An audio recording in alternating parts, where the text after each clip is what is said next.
Uh, from today onwards, I will solve all problems regarding the economics, second PUC economics.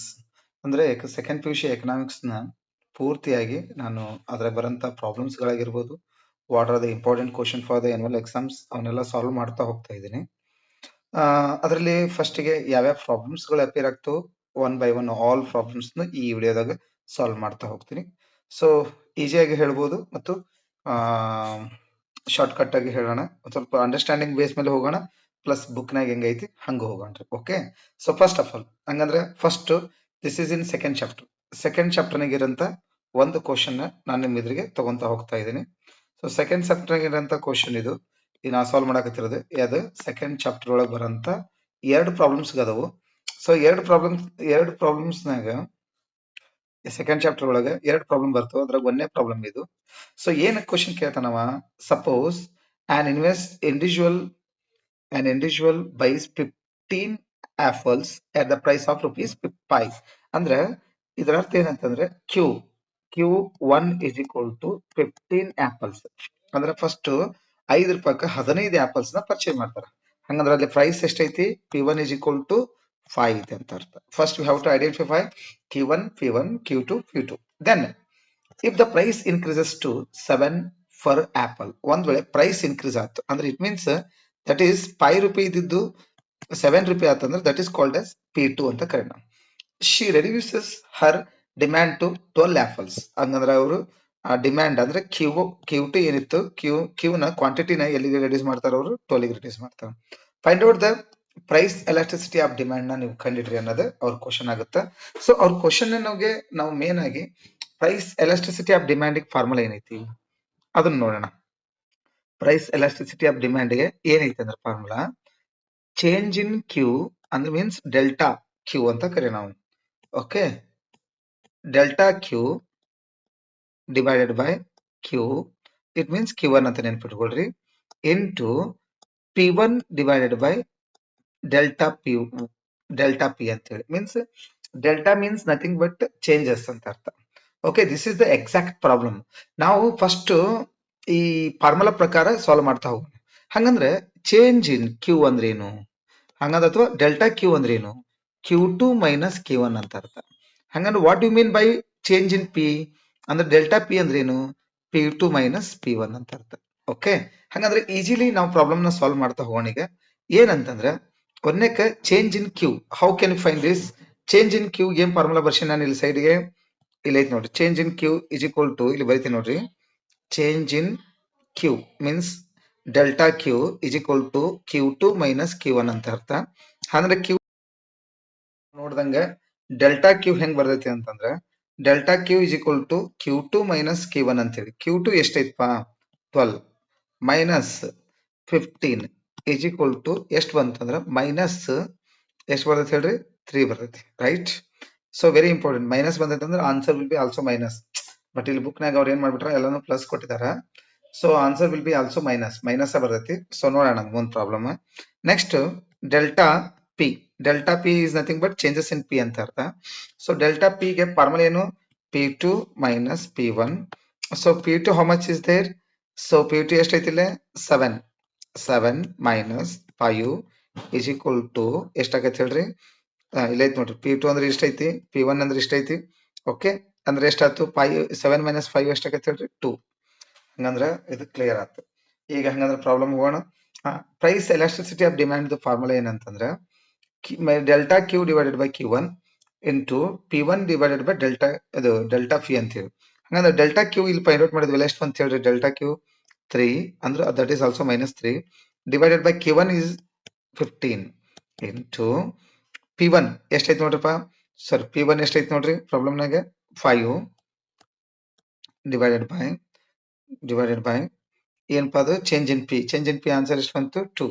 ಹಂಗಂದ್ರೆ answer minus 3 divided by 15 ಮಾಡಿದ್ರೆ 0.2 ಬರುತ್ತೆ. ಅಂದ್ರೆ it means minus ಇದು into 5 divided by 2 ಮಾಡಿದ್ರೆ 2.5 ಬರುತ್ತೆ. So ಇವೆರಡು multiple ಮಾಡಿದ್ರೆ ಆನ್ಸರ್ 0.5 ಬರುತ್ತೆ. ಇಲ್ಲಿ ಆನ್ಸರ್ ಮೈನಸ್ ಇರೋದ್ರಿಂದ ಆನ್ಸರ್ ನೀವು ಮೈನಸ್ 0.5 ಅಂತ ತಿಳ್ಕೋಬೇಕು. ಏನು price elasticity of demand is equal to ಎಷ್ಟು ಬಂತು, ಮೈನಸ್ 0.5. ಸೊ ಇದು ಒನ್ ಟೈಪ್ ಆನ್ಸರ್. ಆದ್ರೆ ಈಗ ನಿಮ್ ಬುಕ್ಕಿನ ಟೈಪ್ ಒಂದು ಆನ್ಸರ್ ಕೊಟ್ಟಿದ್ದ, ನಿಮ್ ಬುಕ್ಕಿನ ಟೈಪ್ ಕಂಡಿಡ್ತಾ ಹೋಗೋಣ. ನಿಮ್ ಬುಕ್ಕಿಂಗ್ ಟೈಪ್ ಹೆಂಗ್ ಕಂಡಿಡ್ತಾ ಹೋಗೋಣ ಅಂತಂದ್ರ ಅವರು ಹೇಳ್ತಾ ಹೋಗ್ತಾರೆ ಏನಂತಂದ್ರ price elasticity of demand. Price elasticity of demand is equal to same answer will be also same delta q divided by q1 into 100 whole divided by delta p divided by p1 into 100 ಅಂತ ತಗೊಂತ ಹೋಗ್ತಾನೆ. ಅಂದ್ರೆ ಇದನ್ನ first separate ಮಾಡ್ತಾನೆ, ಆಮೇಲೆ ಇದನ್ನ separate ಮಾಡ್ತಾನೆ, ಅದನ್ನ find out ಮಾಡ್ಕೊಂಡು ಅದಾದ್ಮೇಲೆ ಬಂದಂತ ಆನ್ಸರ್ ನ ಅಪ್ಲೈ ಮಾಡ್ತಾನೆ. ನೋಡೋಣ ಹಂಗಂದ್ರೆ ಒನ್ ಬೈ ಒನ್. ನಾವು ಫಸ್ಟ್ ಸ್ವಲ್ಪ ಚೇಂಜ್ ಮಾಡ್ತಾನೆ ಕಲರ್. ಓಕೆ, ಹಂಗಂದ್ರೆ ಫಸ್ಟ್ ಏನ್ ಕಂಡಿದ್ದೇನೆ ಈಗ, percentage of change in quantity of demand. Formula D ಅಂದ್ರೆ ಡಿಮ್ಯಾಂಡ್ ಅಂತ ಬರೆದಿರ್ತೀವಿ. What is the formula? Sorry, what is the formula? Delta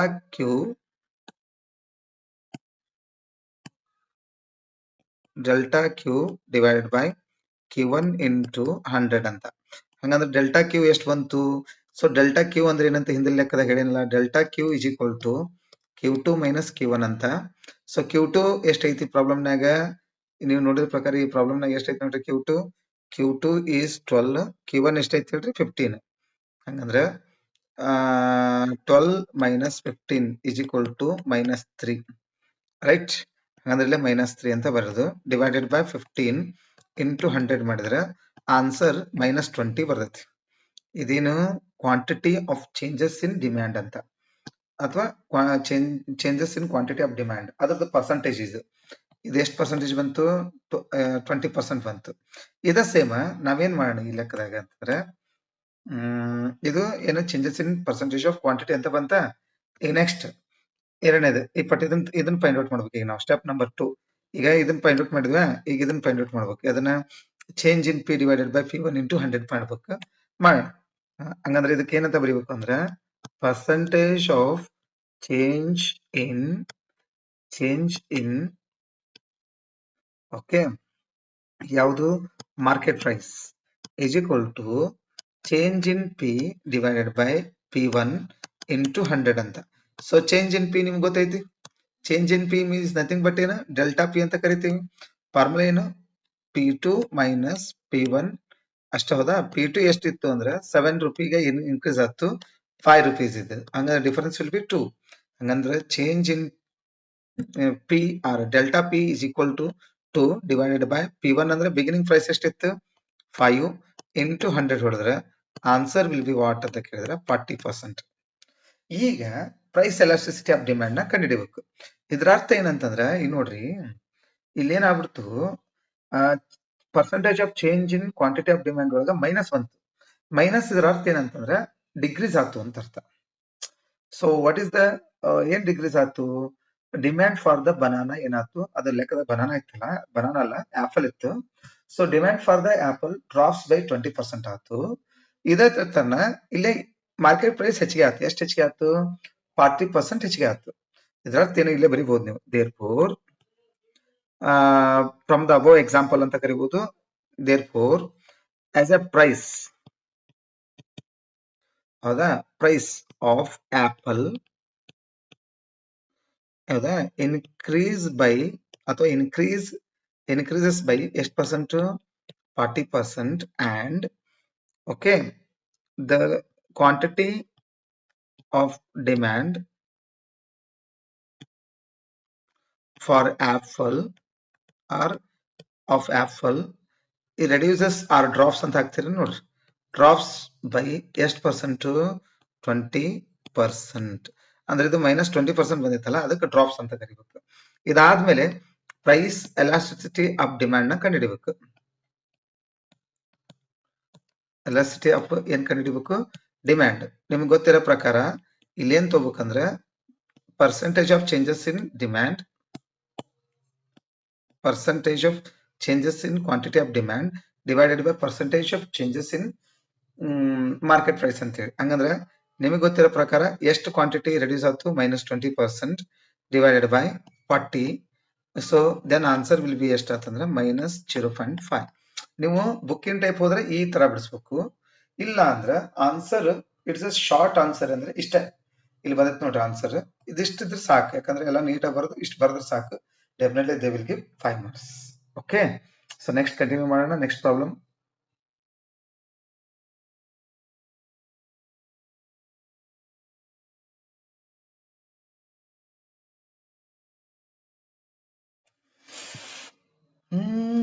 ನನ್ನ ನಿನ್ನ ಸಂಬಂಧ ನಿನ್ನೆದಲ್ಲ.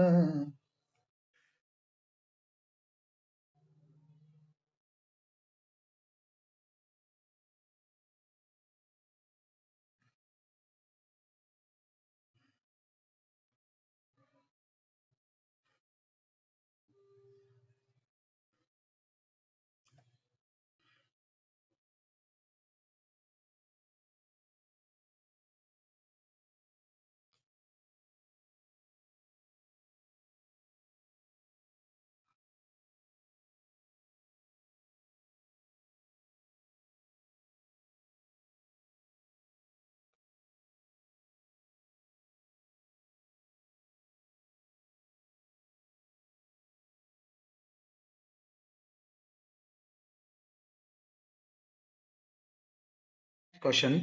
Consider a market. Consider a market. Okay. Sir, consider a market where there are two consumers. Yes, consumers are there? Two consumers. And their demand for the goods at a different price level is given below, is given as follows. So calculate the market demand for the two for the goods ಅಂತ ಹೇಳ್ತಾರೆ. ಇಲ್ಲಿ ನಮಗೆ ಗೊತ್ತಿರಂಗ price ಅದಾವು. Demand 1 ಅಂದ್ರೆ it means first consumer, this is second consumer. ಇದು market demand. Market demand is nothing but ಏನಂತಂದ್ರೆ demand 1 D1 plus D2 ಅಂದ್ರೆ ಅರ್ಥ ಎಲ್ಲಾ ಕನ್ಸ್ಯೂಮರ್ದು ನಾವು ಟೋಟಲ್ ಮಾಡಿದ್ರೆ ದಟ್ ವಿಲ್ ಬಿ ಏನಾಕೈತಿ ಮಾರ್ಕೆಟ್ ಡಿಮ್ಯಾಂಡ್ ಆಕೈತಿ. ಹಂಗಂದ್ರೆ 24 plus 9, so what? 33. Next 8 plus 20, so 28. 7 plus 18, 25. 6 plus 22. 5 plus 14, 19. 4 plus 16. 3 plus 13. 2 plus 8, 10. This is the problem. So problem is completed. ಎಷ್ಟು ಮಾರ್ಕ್ಸ್? ಓಕೆ, ಸೆಕೆಂಡ್ ಚಾಪ್ಟರ್ ಒಳಗೆ ಎರಡು ಪ್ರಾಬ್ಲಮ್ಸ್ ಅದಾವು. ಅದೊಂದು price elasticity of demand, ಇನ್ನೊಂದು market demand. So ಇವೆರಡು ಬರ್ತವೆ. ಇವೆರಡರಾಗ ಒಂದು question ನಿಮಗೆ ಮೇ ಬಿ ಬರ್ಬೋದು. ಅಂದ್ರೆ ಈ ಚಾಪ್ಟರ್ ಮೇಲೆ ಏನೈತೆ ಅಂದ್ರೆ 3 ಕ್ವಶನ್ ಇದ್ವು. ಫಸ್ಟ್ ಫಿಕ್ಸ್ ಯಾವುವು? Difference between TU and MU, difference between inferior goods and superior goods, normal goods, and another one substitute goods and complementary goods. The differences ಕೇಳ್ತಿದ್ದ. But nowadays the problems are very important for us. So many problems are asked in the books ಒಳಗೆ ನಾವು ನೋಡೋದ ಪ್ರಟ್ಟಿಗೆ ಬಹಳಷ್ಟು problems ಅದಾವು. We have to study them. Okay, study of them.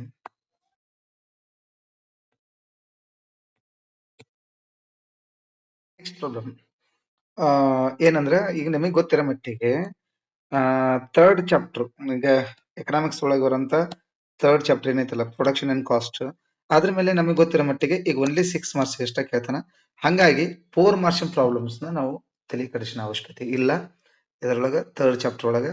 So only have to go, ಅದು only ಏನಂತಂದ್ರೆ 6 marks ನಮಗೆ ಗೊತ್ತಿರೋ ಮಟ್ಟಿಗೆ ಮೇನ್ ಆಗಿ ಇಂಪಾರ್ಟೆಂಟ್ ಕ್ವಶನ್ಸ್ ಯಾವ ಅಂದ್ರೆ ಒಂದೇದು ಲಾ ಆಫ್ ವೇರಿಯಬಲ್ ಪ್ರೊಫೆಷನ್, ಇನ್ನೊಂದು 2 ಪ್ರಾಬ್ಲಮ್ಸ್ ಅದಾವು. ಬಿಟ್ರೆ ಇನ್ನೊಂದು ಶಾರ್ಟ್ ಟರ್ಮ್ ಕಾಸ್ಟ್. ಯಾವ್ಯಾವ ಅಂತಂದ್ರೆ ಇದ್ರ 6 ಮಾರ್ಕ್ಸ್ ಗೆ ತಲೆ ಕೆಡಿಸಬೇಕಾದ ಲೆಕ್ಕ ಏನಂದ್ರೆ 2 ಪ್ರಾಬ್ಲಮ್ಸ್ ಅದಾವು, ನಾನು ನಿಮ್ಗೆ ತಗೊಂತೀನಿ.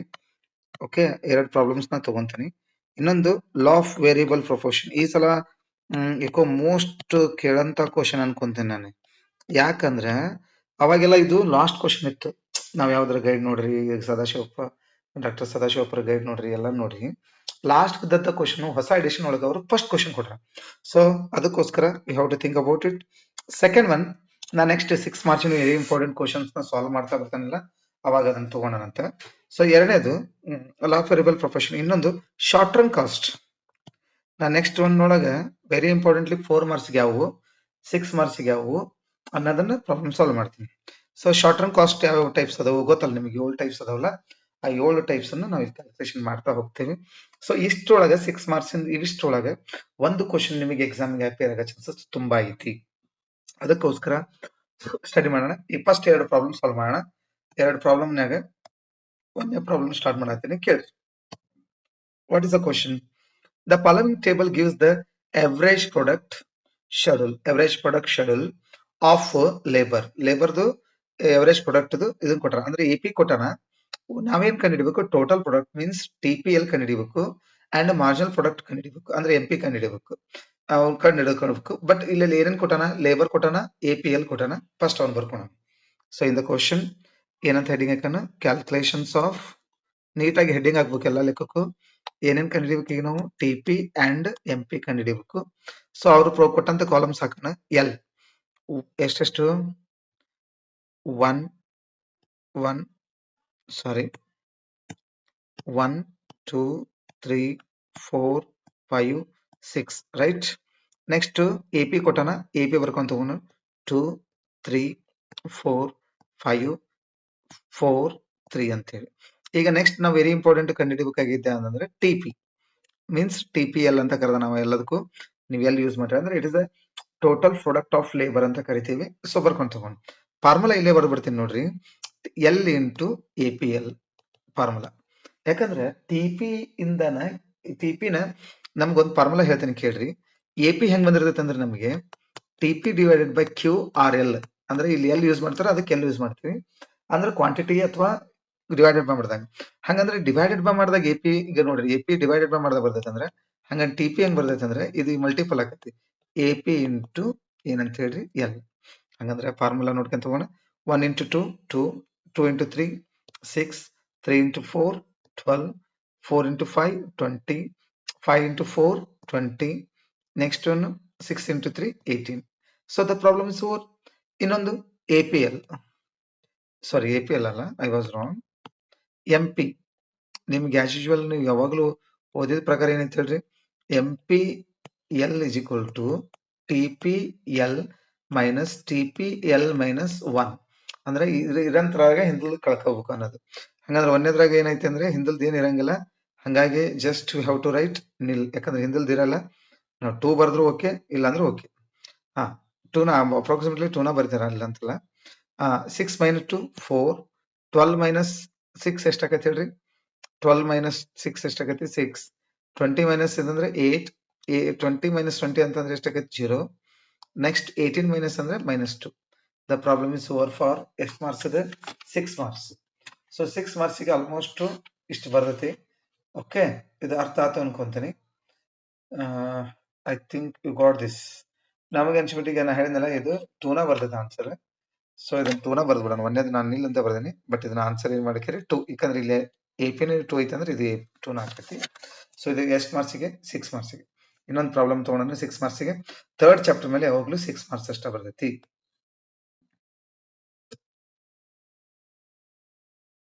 Next 6 marks very important problem in third chapter. ಇದು ಎಷ್ಟನೇ ಚಾಪ್ಟರ್ ಇದೆ ಹೇಳ್ರಿ? ಥರ್ಡ್ ಚಾಪ್ಟರ್ ಒಳಗೆ ಇಂಪಾರ್ಟೆಂಟ್ ಪ್ರಾಬ್ಲಮ್ ಏನಂದ್ರೆ, ಸೊ ಇದು this is asked in third chapter. ಅಂದ್ರೆ ಥರ್ಡ್ ಚಾಪ್ಟರ್ ಒಳಗೆ ಸೆಕೆಂಡ್ ಪ್ರಾಬ್ಲಮ್ ತಗೊಂತೀವಿ. ಸೊ ಈಗ ಆಲ್ರೆಡಿ ಒಂದು ಪ್ರಾಬ್ಲಮ್ ಮಾಡಿದ್ವಿ, ಸೆಕೆಂಡ್ ಪ್ರಾಬ್ಲಮ್ ಇದು. ಓಕೆ, ಇದು 6 ಮಾರ್ಕ್ಸಿಗೆ ಬರೋ ಚಾನ್ಸಸ್ ತುಂಬಾ ಐತಿ. ಅದೇ ಹೇಳಿದ್ನಲ್ಲ ನಮಗೆ what I told to you ಏನಂತಂದ್ರೆ, ಈಗ ಥರ್ಡ್ ಚಾಪ್ಟರ್ ಮೇಲೆ ಎಲ್ಲವೂ ಇದನ್ನ ತೆಗೆದಿದ್ದಾನೆ. ಏನು 4 ಮಾರ್ಕ್ಸಿನ ಪ್ರಾಬ್ಲಮ್ ತೆಗೆದಿದ್ದಾನ. ಯಾಕಂದ್ರೆ 4 ಮಾರ್ಕ್ಸಿನ ಕ್ವಶನ್ ಇಲ್ಲ ಆಸ್ ಪರ್ ನ್ಯೂಸ್ ಅಲ್ಲಿ. ಹಂಗಾಗಿ ನಾವು ಏನ್ ಮಾಡ್ತಾ ಹೋಗೋಣ, only how to concentrate for 6 ಮಾರ್ಕ್ಸಿನ ಪ್ರಾಬ್ಲಮ್. ಮತ್ತೆ ಅದ್ರಾಗ 2 ಕ್ವಶನ್ ಹೇಳಿದ್ನಲ್ಲ ಲಾಸ್ಟ್ ಇದ್ರಾಗ ಅವನು ಒಂದಿಷ್ಟು ನೋಡ್ಕೊಳ್ಳೋಣ. ಮೊದಲು ಎಲ್ಲ 6 ಇಂಪಾರ್ಟೆಂಟ್ 6 ಮಾರ್ಕ್ಸಿನ ಪ್ರಾಬ್ಲಮ್ ತಗೊಂತಾನೆ. ಈಗ A firm SMC schedule is shown in the following table. TFC is 100 ಅಂತ. TFC means what? Fixed cost. Fixed cost ಎಷ್ಟು ಹೇಳೋಣ? 100 ಹೇಳೋಣ. Find out TVC find out ಮಾಡ್ರಿ ಅಂತಾನ, TC ಫೈಂಡ್ ಔಟ್ ಮಾಡ್ರಿ ಅಂತ ಹೇಳ್ತಾನ, VC ಮತ್ತೊಂದು SIC ಇವು ಮೂರನ್ನು ಫೈಂಡ್ ಔಟ್ ಮಾಡ್ರಿ ಅಂತ ಹೇಳ್ತಾನ. ಹಂಗಂದ್ರೆ ಫಸ್ಟ್ ಕಾಲಮ್ ಬರ್ಕೊಳ್ಳೋಣ. ಯಾವ್ಯಾವ ಕಾಲಮ್? ಅವ್ರು ಕೊಟ್ಟಿದ್ದ ಕಾಲಮ್ ಯಾವುದು ಅಂತಂದ್ರೆ ಒಂದೇದು Q ಅಂದ್ರೆ 0 1 2 3 4 5 6. ಓಕೆ, ನೆಕ್ಸ್ಟ್ SMC ಕೊಡೋಣ. SMC ಬರ್ಕೊಳ್ಳೋಣ. ಒಂದೇದು ನಿಲ್, ಎರಡನೇದು 500 300 200 ನೆಕ್ಸ್ಟ್ 300 ನೆಕ್ಸ್ಟ್ 500 ನೆಕ್ಸ್ಟ್ 800 ಮೂರು ಬರ್ಕೊಂಡ್ವಾ. ನೆಕ್ಸ್ಟ್ ಈ ಪ್ರಾಬ್ಲಮ್ನಾಗ ಕನ್ಫರ್ಮ್ ಇರೋದು ಯಾವ್ದಂದ್ರೆ ನಮ್ಗೆ TFC 100 ಐತಲ್ಲ. ಹಂಗಾಗಿ ನೆಕ್ಸ್ಟ್ ಕಾಲಮ್ ಏನ್ ಹಾಕೇರಿ? ಹಂಗಂದ್ರೆ TFC ಅಂತ ಹಾಕೇರಿ. TFC is always 100 ಇರೋದ್ರಿಂದ fixed cost is always 100. Either production increase or decrease. Production increase ಆಗಲಿ ಡಿಕ್ರೀಸ್ ಆಗಲಿ ಬಟ್ ಇಟ್ಸ್ ಆಲ್ವೇಸ್ ಫಿಕ್ಸ್. ಯಾವುದು TFC ಅಂದ್ರೆ ಫಿಕ್ಸ್ಡ್ ಕಾಸ್ಟ್. Next TVC ಕಂಡಿಡಿಬೇಕು. TVCಗೆ ಇಲ್ಲೊಂದು ಫಾರ್ಮುಲಾ ಬರುತ್ತೆ ನೋಡ್ರಿ. TVC is equal to ಕುಮುಲೇಟಿವ್ ಅಂದ್ರೆ ಸಮೇಶನ್ ನಾವೇನಂತ ಹೇಳ್ತೀವಿ SMC ಅಂತ ಕರಿತೀವಿ. ಅಂದ್ರೆ SMC ನ ನಾವು ಕುಡಿಸ್ತಾ ಹೋಗ್ಬೇಕು. ಅವಾಗ ಏನ್ ಸಿಗತೈತೆ ಅಂದ್ರೆ ನಮ್ಗೆ TVC ಸಿಗತೈತಿ. ಹೆಂಗ ಈಗ SMC ಒಂದೇದಕ್ಕೆ ನಿಲ್ ಐತಿ ನಿಲ್, ಹಂಗಂದ್ರೆ TVC ನಿಲ್. ಎರಡನೇದು 500 ಐತಿ 500 ಬರ್ರಿ. ಸೊ ನೆಕ್ಸ್ಟ್ 500ಗೆ 300 ಕೊಡಿಸ್ರಿ. ಈ 500ಗೆ 300 ಕೊಡಿಸಿದ್ರೆ ಎಷ್ಟಾಯ್ತು 800. ಈ 800ಗೆ 200 ಕೊಡಿಸ್ರಿ, ಹಂಗಂದ್ರೆ 1000. ಸೊ ಈ 1000ಗೆ 300 ಕೊಡಿಸ್ರಿ 1300. ಈ 1300ಗೆ 500 ಕೊಡಿಸ್ರಿ, ಹಂಗಂದ್ರೆ 1800. ಈ 1800ಗೆ 800 ಕೊಡಿಸ್ರಿ 2600. ಅಂದ್ರೆ ಕುಮುಲೇಟಿವ್ ಆಫ್ SMC ಅಂತ ಕರಿತೀವಿ TVC. ಹೆಂಗಂದ್ರೆ TVC ಮುಗೀತು. ಇಪ್ಪ TC ಹೋಗೋಣ. ಇಪ್ಪ ಯಾವ ಕಾಲಮ್ TC. ಹಂಗಂದ್ರೆ TCಗೆ ಏನ್ ಫಾರ್ಮುಲಾ ಅಂದ್ರೆ TFC ಪ್ಲಸ್ TVC ಅಂತ ಅರ್ಥ. ಹಂಗಂದ್ರೆ ಕೊಡಿಷನ್ ತಗೊಂಡ್ರೆ ಹಂಗಂದ್ರೆ ಇದರ ಅರ್ಥ ಏನಂತಂದ್ರೆ ಮೂರನೇ ಕಾಲಮ್ ಮತ್ತು ನಾಲ್ಕನೇ ಕಾಲಮ್ನು ಕೊಡಿಸಿದ್ರೆ ಮುಗೀತು. ಇದು ಒಂದೇದು 100. ಸೊ 100 ಪ್ಲಸ್ ಅಂದ್ರೆ ಇವೆರಡು ಕೊಡಿಷನ್ ಹೋಗೋದು ಅಷ್ಟು ಸಿಂಪಲ್. 100 ಪ್ಲಸ್ 500 ಎಷ್ಟಾಯ್ತು 600, 900, 1100 and 1300 plus 100 ಎಷ್ಟಾಗತಿ 1400, 1900, 2000 ಎಷ್ಟಾಯ್ತು 600 ಆಯ್ತು. ಅಂಡರ್ಸ್ಟ್ಯಾಂಡ್ ಆಯ್ತು ಅನ್ಕೊಂತೀನಿ ಎಲ್ಲರಿಗೂ. ಸೊ ಇದು ಒಂದು ವಿಚಾರ ಆದ್ರೆ, ಎರಡನೇ ವಿಚಾರ ಬಂದ್ಬಿಟ್ಟು TC ಮುಗಿತಾ ಇದೆ. TC ಮುಗಿತ್ಲೆ ಇಪ್ಪತ್ತು ಕಾಲಮ್ ಯಾವುದು AVC. ಇಲ್ಲಿ ಐತಿ ನೋಡ್ರಿ AVC ನ ಹೇಳ್ತಾನೆ. ಹಂಗಂದ್ರೆ AVC ಹೆಂಗ ಬರ್ತೈತೆ ಅಂದ್ರೆ TVC ಡಿವೈಡೆಡ್ ಬೈ Q. ಅಂದ್ರೆ TVC ಗೊತ್ತದಲ್ಲ ಎಷ್ಟನೇ ಕಾಲಮ್ ಅದ ನಾಲ್ಕನೇ ಕಾಲಮ್ ಡಿವೈಡೆಡ್ ಬೈ ಒಂದನೇ ಕಾಲಮ್. ಹಂಗಂದ್ರೆ 1 by 1 ಮಾಡ್ಕೊಂತ ಹೋಗೋಣ. ನಾಲ್ಕನೇ ಕಾಲಮ್ನಾಗ ಒಂದೇದು ನಿಲ್ ಐತಿ, ಹಂಗಾಗಿ ಇದು ನಿಲ್ಲು. 500 ಡಿವೈಡೆಡ್ ಬೈ 1 ಮಾಡಿದ್ರೆ ಎಷ್ಟು ಬಂತು 500. 800 ಡಿವೈಡೆಡ್ ಬೈ 2 ಮಾಡಿದ್ರೆ ಎಷ್ಟು ಬಂತು 400. ಸೊ 1000 ಡಿವೈಡೆಡ್ ಬೈ 3 ಮಾಡಿದ್ರೆ 333.33. ನೆಕ್ಸ್ಟ್ ಒನ್ 1300 ಡಿವೈಡೆಡ್ ಬೈ ಎಷ್ಟು 4 ಮಾಡಿದ್ರೆ 325 ಬರ್ತೈತಿ. ನೆಕ್ಸ್ಟ್ ಒನ್ 1800 ಡಿವೈಡೆಡ್ ಬೈ 5 ಮಾಡಿದ್ರೆ 360 ಬರ್ತೈತಿ. ನೆಕ್ಸ್ಟ್ ಒನ್ ಎಷ್ಟಪ್ಪ 2600 ಡಿವೈಡೆಡ್ ಬೈ 6 ಮಾಡಿದ್ರೆ 433.33. ಅದು ಹೆಂಗ್ ಬಂತು ಗೊತ್ತದಲ್ಲ. ಸೊ ಸಿಂಪ್ಲಿ ಇದು AVC ಹೆಂಗ್ ಬಂತಂದ್ರೆ fourth column divided by first column ಮಾಡಿದ್ರೆ ಮುಗಿದು ಹೋಗ್ತು. ಲಾಸ್ಟ್ ಏನ್ ಕಂಡಿಡಕ್ಕೆ ನಾವು SAC short term average cost ಕಂಡಿಡಕ್ಕೆ. ಸೊ SAC ಗೆ ಏನ್ ಫಾರ್ಮುಲಾ ಅಂದ್ರೆ so simple TC divided by Q. TC divided by ಅಂದ್ರೆ ಇಟ್ ಮೀನ್ಸ್ ಎಷ್ಟನೇ ಕಾಲಮ್ ನೋಡಿರೋದು TC 5ನೇ ಕಾಲಮ್ ಡಿವೈಡೆಡ್ ಬೈ 1ನೇ ಕಾಲಮ್ ಮಾಡಿಬಿಟ್ರೆ ಮುಗಿದೋಗ್ತು. So 100 divided by 0 is always error ಅಂತ ತೋರಿಸ್ತೀವಿ, 0 ಅಂತ ಬರೆಯಕ್ ಬರಲ್ಲ. 500 ಡಿವೈಡೆಡ್ ಬೈ 1 ಇದು 600 ಡಿವೈಡೆಡ್ ಬೈ 1 ಮಾಡಿದ್ರೆ 600 ಬಂತು. ನೆಕ್ಸ್ಟ್ 900 ಡಿವೈಡೆಡ್ ಬೈ 2 ಮಾಡಿದ್ರೆ 450 ಬಂತು. ಸೊ 1100 ಡಿವೈಡೆಡ್ ಬೈ 3 ಮಾಡಿದ್ರೆ ಎಷ್ಟು ಬರುತ್ತೆ 366.67. ನೀವು ರೌಂಡ್ ಅಪ್ ಮಾಡ್ತಾನೆ ಅಂದ್ರೆ 367 ಬರಿಬಹುದು. 325 ಡಿವೈಡೆಡ್ ಬೈ 4 ಮಾಡಿದ್ರೆ ಸಾರಿ 1400 ಡಿವೈಡೆಡ್ ಬೈ 4 ಮಾಡಿದ್ರೆ 325. ಸೊ ನೆಕ್ಸ್ಟ್ ಬಂದಿದ್ದು ಏನಂತಂದ್ರೆ 1900 ಡಿವೈಡೆಡ್ ಬೈ 40 ಮಾಡಿದ್ರೆ 385 ಮಾಡಿದ್ರೆ ನೆಕ್ಸ್ಟ್ 2600 ಡಿವೈಡೆಡ್ ಬೈ 6 ಮಾಡಿದ್ರೆ ಎಷ್ಟು ಬರುತ್ತೆ ಆಸ್ ಯೂಶುವಲ್ ಆಗಲ್ ಬಂದತ್ತಲ್ಲ 450 ಅಷ್ಟು ಬರ್ತೈತಿ. So this is the problem actually. ಏನಂತಂದ್ರೆ ಇದು 2700 I was wrong.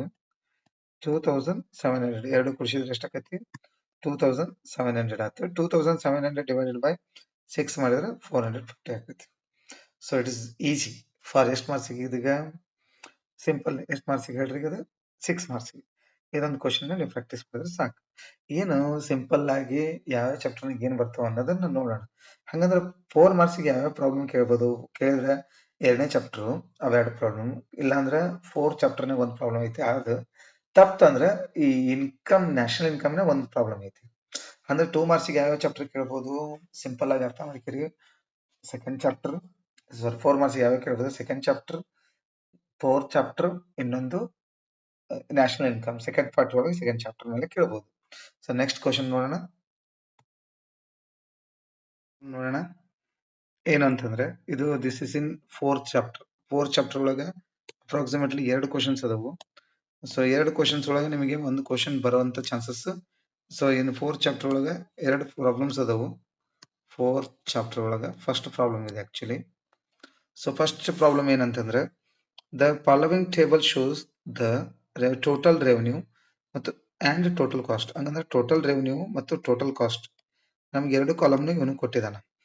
Schedule of competitive firm calculate the profit. ಒಂದಕ್ಕೆ ಏನ್ ಕ್ಯಾಲ್ಕುಲೇಟ್ ಮಾಡ ಅಂತ ಹೇಳ್ತಾನ, ಪ್ರಾಫಿಟ್ ಕ್ಯಾಲ್ಕುಲೇಟ್ ಮಾಡ ಅಂತ ಹೇಳ್ತಾನೆ. ಹಂಗಂದ್ರೆ ನಮ್ ಪ್ರಕಾರ ಪ್ರಾಫಿಟ್ ಫಾರ್ಮುಲಾ ಏನು ಫಸ್ಟ್ ಕ್ಲಿಯರ್ ಮಾಡಿ. Profit is equal to T R, ಅಂದ್ರೆ ನಮ್ಗೆ ಬಂದಂತ ರೆವೆನ್ಯೂ ಒಳಗ ಟೋಟಲ್ ಕಾಸ್ಟ್ ನ ಲೆಸ್ ಮಾಡ್ಬೇಕು. ಹಂಗಂದ್ರ ಟೋಟಲ್ ರೆವೆನ್ಯೂ ಇಲ್ಲೇ ಐತಿ, ಟೋಟಲ್ ಕಾಸ್ಟ್ ಐತಿ, ಇದ್ರಾಗ ಲೆಸ್ ಮಾಡ್ಕೊಂಡ್ಬಿಟ್ರೆ ನಮ್ಗೆ ಬಂದ್ಬಿಡೈತಿ. ಹಂಗಂದ್ರೆ 0 ಒಳಗ 5 ಕಳೆಯಾಕೈತಿ. ಸೊ 0 ಒಳಗ 5 ಕಳೆದು ಅಂದ್ರೆ -5. ಓಕೆ, 5 ಒಳಗ 7 ಕಳೆದ್ರೆ -2, 10 ಒಳಗ 10 ಕಳೆದ್ರೆ 0, 15 ಒಳಗ 2 ಕಳೆದ್ರೆ 3, 20 ಒಳಗ 15 ಕಳೆದ್ರೆ 5, 25 ಒಳಗ 23 ಕಳೆದ್ರೆ 2, 30 ಒಳಗ 30 ಒಳಗ 33 ಕಳೆದ್ರೆ so answer will be -3. Okay, 35 ಒಳಗ 40 ಕಳೆದ್ರೆ -5. ಇದು ಆನ್ಸರ್, ಇದು ಪ್ರಾಫಿಟ್ ಇದೆ. ಸೊ ನೆಕ್ಸ್ಟ್ ಬಂದಿದ್ದು ಮಾರ್ಕೆಟ್ ಪ್ರೈಸ್. ಮಾರ್ಕೆಟ್ ಪ್ರೈಸ್ ಹೆಂಗ್ ಬಂತು ಅಂತಂದ್ರೆ ಸಿಂಪಲ್ ಆಗಿ ನೆನಪಿಟ್ಕೊಳ್ರಿ. ನಮಗೆ ಯಾವಾಗ್ಲೂ ಗೊತ್ತಿರ್ಲಿ ಟಿ ಆರ್ ಹೆಂಗ್ ಬಂದಿರ್ತೈತೆ ಅಂದ್ರೆ ನಮಗೆ T R is equal to quantity into P. ಅಂದ್ರೆ ಕ್ವಾಂಟಿಟಿ ಮತ್ತು ಪಿ ನ ಮಲ್ಟಿಪಲ್ ಮಾಡಿದಾಗ ನಮ್ಗೆ ಟಿ ಆರ್ ಬಂದಿರ್ತೈತಿ. ಹಂಗಂದ್ರೆ ಈಗ ನಮಗೆ ವೆರಿ ಇಂಪಾರ್ಟೆಂಟ್ ಏನಂತಂದ್ರೆ ಇಲ್ಲಿ ಇಂಟು ಇದ್ದಿದ್ದು ಈಗ ನಮ್ಗೆ ಟಿ ಆರ್ ಕೊಟ್ಟಾನ. ಹೌದಾ, ನಮ್ ಕಡೆ ಟಿ ಆರ್ ಐತಿ ನೋಡ್ರಿ, 2ನೇ ಕಾಲಮ್ನಾಗ ಟಿ ಆರ್ ಐತಿ ಮತ್ತು ಕ್ವಾಂಟಿಟಿ ಐತಿ. ಹಂಗಂದ್ರೆ ಪಿ ಈ ಕಡೆ ಉಳ್ಕು ಅಂತಂದ್ರೆ ಟಿ ಆರ್ ಡಿವೈಡೆಡ್ ಬೈ ಏನಾಕೈತಿ ಕ್ಯೂ ಆಕೈತಿ. ಹಂಗಂದ್ರೆ ಆನ್ಸರ್ ಏನಂದ್ರೆ ಪಿ ಕಂಡು ಹಿಡಿಬೇಕಂದ್ರೆ ಏನ್ ಮಾಡ್ಬೇಕು ನಾವು, market price is nothing but P ಕಂಡು ಹಿಡಿಬೇಕಂದ್ರೆ T R divided by Q. ಹೆಂಗ್ ಬಂತು ಅನ್ನೋದು ಗೊತ್ತಾಗ್ತದೆ ನಿಮಗೆ ಈಗ. ಹಂಗಂದ್ರೆ ಮಾಡ್ಕೊಂತ ಬರ್ರಿ, T R divided by Q ಮಾಡ್ಕೊಂತ ಬರ್ರಿ. 0 ಒಳಗೆ 0 ಬರಲ್ಲ. 5 ಡಿವೈಡೆಡ್ ಬೈ 1 ಮಾಡಿದಾಗ 5 ಬಂತು. ನೆಕ್ಸ್ಟ್ 10 ಡಿವೈಡೆಡ್ ಬೈ 2 ಮಾಡಿದಾಗ 5 ಬಂತು. 15 ಡಿವೈಡೆಡ್ ಬೈ 3 ಮಾಡಿದಾಗ ಎಷ್ಟು ಬಂತು, 5 ಬಂತು. 20 ಡಿವೈಡೆಡ್ ಬೈ 4 ಮಾಡಿದಾಗ 5 ಬರ್ತೈತಿ. 25 ಡಿವೈಡೆಡ್ ಬೈ ಇದು ಮಾಡಿದಾಗ 5 ಬರ್ತೈತಿ. 30 ಡಿವೈಡೆಡ್ ಬೈ ಮಾಡಿದಾಗ 5 ಬರ್ತೈತಿ. ಎಲ್ಲ 5. ಸೊ ಒಂದು ಪ್ರಾಬ್ಲಮ್ ಒಂದು ಅಂದ್ರೆ ಒಂದ್ ಪ್ರಾಬ್ಲಮ್ ಇಸ್ ಫಿನಿಶ್. ಅಂದ್ರೆ ಒಂದು ಪ್ರಾಬ್ಲಮ್ ಮುಗೀತಿ ಇದ್ರಾಗ 4 ಚಾಪ್ಟರ್. ಸೊ ನೆಕ್ಸ್ಟ್ ಒಂದು ತಗೋಣ.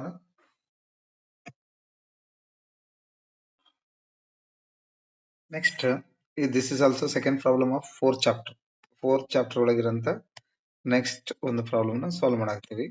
So this is also 4th chapter the second next problem. Okay, so ಇಲ್ಲಿ ಏನೇನು ಕೊಟ್ಟಾರ ಫಸ್ಟ್ ಶುಡ್ ಸಿ ಏನೇನು ಕೊಟ್ಟಿದ್ದಾರೆ ಅನ್ನೋದು ನೋಡೋಣ. Assume that 200 balls are produced by the firm. 200 balls ಅಂದ್ರೆ ಈ ಫಸ್ಟ್ ಕೊಟ್ಟಿದ್ದು Q1 ಅಂತ ಟ್ರೀಟ್ ಮಾಡಬೇಕು. ಸೊ ಇಟ್ ಈಸ್ 200 balls ಅಂದ್ರೆ ನಮ್ಗೆ ಏನ್ ಕಂಡಿಡಿಯಾಕ ಪ್ರೈಸ್ ಎಲಾಸ್ಟಿಸಿಟಿ ಆಫ್ ಸಪ್ಲೈ ಕಂಡಿಡಿಯ ಅಂತ ಹೇಳಿ. ಆಗಲ್ಲ ನಾವು ಒಂದೇ ಪ್ರಾಬ್ಲಮ್ ಬಿಡಿಸಿದ್ದೇನು, price elasticity of demand solve ಮಾಡಿದ್ವಿ. ಈಗ price elasticity of supply find out ಮಾಡ್ಬೇಕು. Same as it is, same formula, same way, same everything. But I will take I want take much time, ತಗೊಳಲ್ಲ. The market price ಎಷ್ಟೈತೆ ಅಂದ್ರೆ 10. ಹಂಗಂದ್ರೆ first ಇಂದು P1 ಎಷ್ಟೈತೆ ಹೇಳ್ರಿ, 10. Okay, next when the price of the ball rises to ₹30 ಅಂದ್ರೆ ball price 30 ರೂಪೀಸ್ಗೆ rice ಆದಾಗ ಹಂಗಂದ್ರೆ P2 ಅಲ್ವಾ, ನಾವು P2 ಅಂತ ಕನ್ಸಿಡರ್ ಮಾಡೋಣ 30. ಅವಾಗ ದ ಫರ್ಮ್ ಪ್ರೊಡ್ಯೂಸಸ್ ಎಷ್ಟು ಬಾಲ್ ಅಂತ ಹೇಳ್ಯಾರ ಅವರು, 1000 ball. This is Q2 1000 ball. So as you know this ಏನಂತಂದ್ರೆ ಪ್ರೈಸ್ ಎಲಾಸ್ಟಿಸಿಟಿ ಆಫ್ ಸಪ್ಲೈ ಹೆಂಗ್ ಕಂಡುಹಿಡಿಬೇಕು, ಆಗಲ್ಲ ಡಿಮ್ಯಾಂಡ್ ನೋಡಿದ್ವಿ.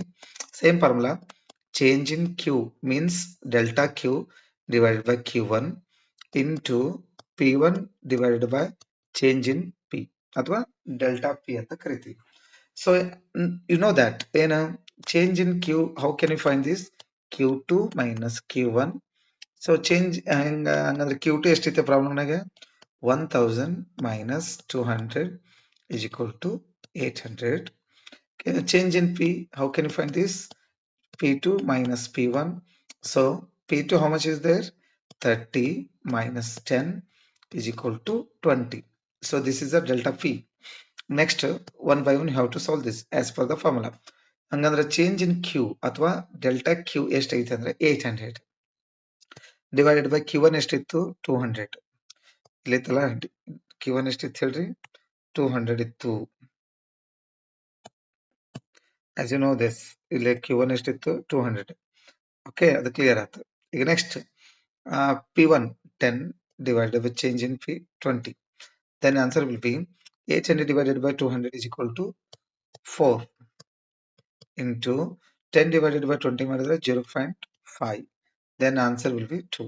ಹಂಗಂದ್ರೆ price electricity of supply is equal to answer is 2.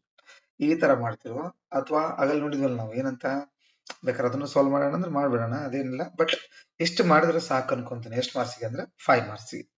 Thank you. ಈಗ ನೆಕ್ಸ್ಟ್ ಫಸ್ಟ್ ಪಾರ್ಟ್ ಒಳಗೆ ಅಪ್ರಾಕ್ಸಿಮೇಟ್ಲಿ ಬರೋಂಥ ಪ್ರಾಬ್ಲಮ್ಸ್ಗಳು ಮುಗಿದು ಸೆಕೆಂಡ್ ಚಾಪ್ಟರ್ ಒಳಗೆ 2 ಅದಾವು, ಥರ್ಡ್ ಚಾಪ್ಟರ್ ಒಳಗೆ 2 ಅದಾವು.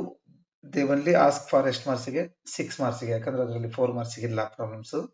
ಅಂದ್ರೆ 4 ಮಾರ್ಕ್ಸಿಗೆ ಪ್ರಾಬ್ಲಮ್ಸ್ ಇದ್ರು, ಬಟ್ 4 ಮಾರ್ಕ್ಸಿಗೆ ಆ ಕ್ವಶನ್ ಆ ಚಾಪ್ಟರ್ ಮೇಲೆ ಇಲ್ಲ. ಸೊ 6 ಮಾರ್ಕ್ಸ್ ಇಂದ ಅಷ್ಟೇ ಹೇಳಿದೀನಿ. ಅಂಡ್ ನೆಕ್ಸ್ಟ್ ಒಂದು 4th ಚಾಪ್ಟರ್ ಒಳಗೆ ಒಂದಿತ್ತು, ಎರಡಿದ್ವು, ಎರಡನ್ನು ನಾವು ಸಾಲ್ವ್ ಮಾಡ್ಕೊಂಡ್ವಿ. ಸೊ ಈಗ ನೆಕ್ಸ್ಟ್ ಉಳಿದಿದ್ದು ಯಾವುದು ಅಂದ್ರೆ 5th chapter. So 5th chapter ಬಗ್ಗೆ ನಾವು ಅದನ್ನ ಮೇನ್ಲಿ ನಾವು ತಿಳ್ಕೊಬೇಕಾಗಿದ್ದು ಏನಂದ್ರೆ ಡೈಗ್ರಾಮ್ ಇದೆ, ಒಂದು ಡೈಗ್ರಾಮ್. ಆ ಡೈಗ್ರಾಮ್ ಬಗ್ಗೆ ತಿಳ್ಕೊಬೇಕಾಗತ್ತೆ. ಯಾವ್ದಂದ್ರೆ ಈ SMC ಮತ್ತು ಇಲ್ಲ ಇನ್ನೊಂದು ಪ್ರಾಬ್ಲಮ್ ಇದೆ, ಅದನ್ನ ನೋಡೋಣ ನೆಕ್ಸ್ಟ್ ಕ್ಲಾಸ್ ಅಲ್ಲಿ. Thank you.